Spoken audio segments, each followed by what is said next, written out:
Ole tuntuma chuan YouTube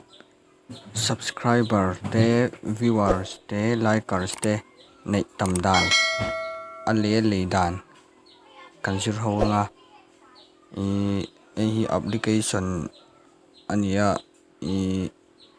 Google Chrome atang khan ubers app ti helai mi hi hin download anga in install anga chuan in email khan in sign up anga chuan chumi hnuah chuan ndu tanga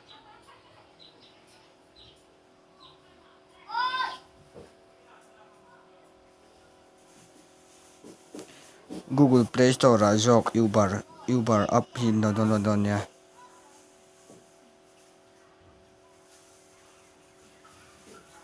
chuan subscribe ti metanga chuan helai achunga emi coin ni thiana punganga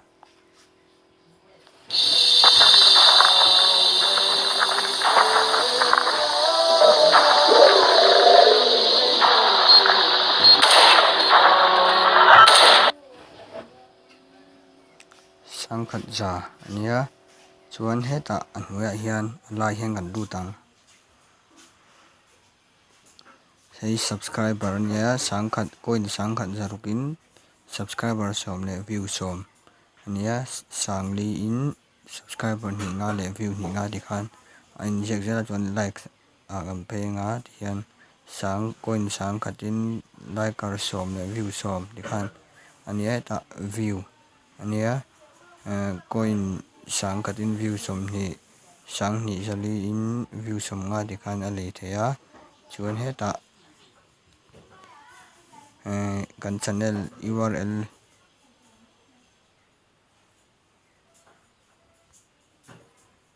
kan channel link kan copy nga channel te hi mino subscribe sak tur khan kan ngen bok chewatin bell icon khamilo me sak bok ula chuan mino share sak ve turing kan ngen bok chewni bars apan lenga view hi tuna hian keiman kan leidu wangin tain link ka kan paste anga hemi hi view kan leidu ni coin sangkhat le sa sumriat panga kan e sangkhatin select anga he ta hnuya get view ti hian kan lut do ni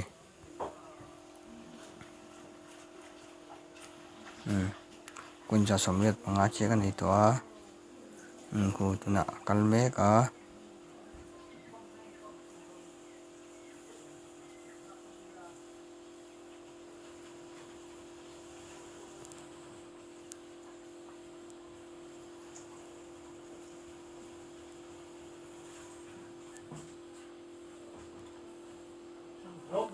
one view ania machin do ka upload ania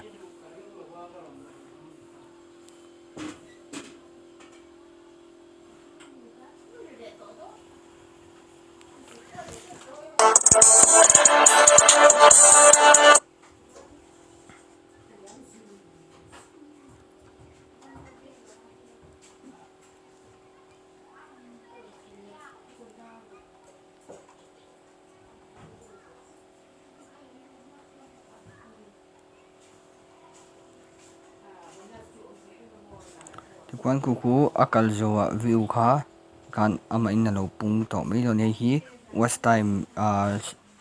YouTube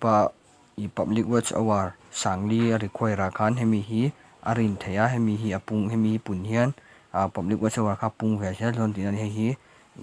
khami sum ludona khami YouTube laminan require khanin hemi mang hianin ati pun jung thei ani rome